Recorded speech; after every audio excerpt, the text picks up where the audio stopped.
प्यारे बच्चों, अस्सलाम वालेकुम। उम्मीद है आप खैरियत से होंगे। हम सोशल साइंस क्लास 8 पढ़ रहे हैं। हिस्ट्री के हमने 3 चैप्टर्स कंप्लीट किए, उसके क्वेश्चन आंसर्स भी हमने लिखे। आज हम सोशल साइंस का एक और पार्ट जियोग्राफी पढ़ेंगे और इसमें हम चैप्टर नंबर 1 स्टार्ट करेंगे, रिसोर्सेज। ये हमारा आज का टॉपिक है। So what is a resource?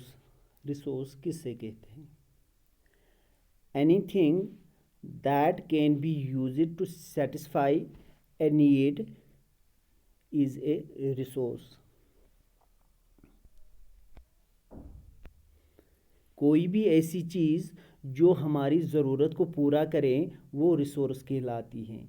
यहाँ आपकी बुक में एक स्टोरी दी गई है जिसमें समझाया गया है कि रिसोर्सेज किससे कहते हैं। तो ये स्टोरी भी हम पढ़ेंगे। Mona and Raju were helping amma to clean their house. Look at all these things: clothes, utensils, food grains, combs, then bottle of honey, books. Each of these has a use, said Mona. That is why they are important. ये इनको कौन mother कहती हैं। मोना और राजू अपनी माँ की help करते हैं, मदद करते हैं घर की साफ़ सुथराई में। मोना कहती हैं देखो ये आसपास की चीज़ें कितनी इम्पोर्टेंट हैं, इसलिए क्योंकि इनका हम यूज़ करते हैं, इस्तेमाल करते हैं। जैसे कि क्लोथ्स, कपड़े वगैरह हम पहनते हैं, यूटेंसिल्स का इस्तेमाल करते हैं, फूड ग्रेन्स, इसी तरह से बुक्स, किताबें वगैरह हम पढ़ते हैं। उस पर उनकी मदर कहती हैं कि यही तो रिसोर्सेज हैं, इन्हीं को रिसोर्सेज कहते हैं, वसाइल। यानी कोई भी चीज़ जो हमारी नीड को, हमारी ज़रूरत को सेटिस्फाई करे, पूरा करे, इससे रिसोर्सेज कहते हैं। Look around you and observe, you will be able to identify many types of resources. The water you drink when you are thirsty, the electricity you use in your house, the rickshaw you use to get home from school, the textbook you use to study are all resources. इन सब चीज़ों को क्या resources कहते हैं। यानी अगर आप अपने आसपास देखोगे आपको बहुत सारी चीज़ें मिलेंगे। You will able to identify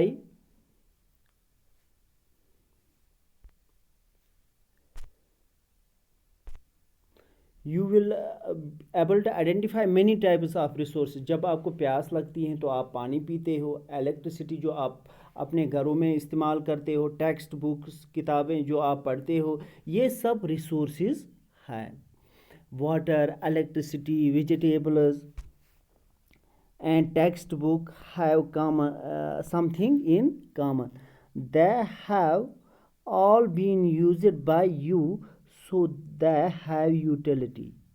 Utility or usability is what makes an object or substance a resource.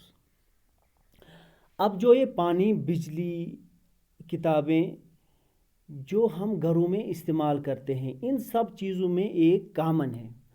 क्या कॉमन है, क्या सेम है? वो क्या है? यूटिलिटी। यानी ये सब चीज़ें यूजेबल हैं। इन सभी चीज़ों का हम इस्तेमाल करते हैं, और जो ये यूजेबिलिटी या यूटिलिटी किसी चीज़ की होती है वही उससे रिसोर्स बनाती है। यानी कोई भी चीज़ जब वो इस्तेमाल में आए उससे रिसोर्स कहा जाता है। अब यहाँ राजू ये क्वेश्चन करता है कि कोई भी चीज़ कैसे रिसोर्स बनती है। How does something become a resource? Things become resource only when they have a value. Its use or utility gives it a value. All resources have some value, said अम्मा. किसी चीज़ की जब वैल्यू होती है तो वो रिसोर्स बन जाती हैं. हमें किसी चीज़ की ज़रूरत तब होती है जब उसकी वैल्यू होती है, और हर रिसोर्स की वैल्यू होती है. ये मदर राजू को जवाब देती है. So value means worth. Some resources have economic value, some do not. For example, metal may have an economic value, a beautiful landscape may not, but both are important and satisfy human needs. Value की कीमत होती है, कदर होती है, यानी जो चीज़ हमारे लिए जितनी यूजेबल होती हैं उतनी ही उसकी वैल्यू होती है, कीमत होती है. कुछ रिसोर्सेज की इकोनॉमिक वैल्यू होती है और कुछ की इकोनॉमिक वैल्यू नहीं होती है. जैसे कि फॉर एग्ज़ाम्पल मेटल्स की बात करेंगे हम यहाँ पे, इसकी इकोनॉमिक वैल्यू है. वो कैसे? क्योंकि वो खरीदी भी जाती हैं और बेची भी जाती हैं, जैसे कि सोना चांदी वगैरह. अब अगर हम ब्यूटीफुल लैंडस्केप की बात करेंगे तो इसकी इकोनॉमिक वैल्यू नहीं होती है. जब हम किसी पार्क में जाते हैं, किसी खूबसूरत जगह जाते हैं, उसकी इकोनॉमिक वैल्यू नहीं होती है. लेकिन अगर देखा जाए तो ये भी रिसोर्सेज का एक हिस्सा है, क्योंकि ये भी हमारी नीड को फुलफिल करती हैं, पूरा करती हैं. Some resources can become economically available with time. Your grandmother's home remedies have the commercial value today, but if they are patented and sold by a medical firm tomorrow, they could become economically valuable. कुछ resources की economic value होती हैं time के साथ. जैसे कि आपकी mother ऐसी कोई चीज़ घर में बनाती हैं जिसकी कोई कमर्शियल वैल्यू नहीं होती है, लेकिन वो अगर वो उस पर अपना हक जमाए, पेटेंट मीन्स राइट, यानी कहेगी कि ये चीज़ मैंने बनाई है, तो फिर इस चीज़ को मार्केट में बेचा जाए तो फिर इसकी इकोनॉमिक वैल्यू बनती है. Time and technology are two important factors that can change substance into resources. Both are related to the needs of the people. People themselves are the most important resources.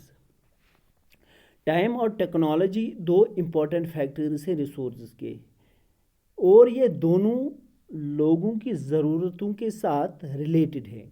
लोगों की बात करेंगे तो लोग भी important resource है. जैसे कि लोगों के आइडियाज़, उनकी नॉलेज, उनके इन्वेंशंस, डिस्कवरीज, ये ज़्यादा से ज़्यादा रिसोर्स को क्रिएट करते हैं. The discovery of fire led to the practice of cooking, while the invention of the wheel resulted in development of newer modes of transport. Discovery of fire से cooking start हुई, इसी तरह जो wheel का invention हुआ उससे हमारा transport system develop होने लगा, ज़्यादा से ज़्यादा रिसोर्सेज पैदा होने लगे. The technology to create hydro electricity has turned energy in last flowing water into an important resource. पानी के ज़रिए जो बिजली पैदा की जाती हैं ये भी एक इम्पॉर्टेंट रिसोर्स हैं.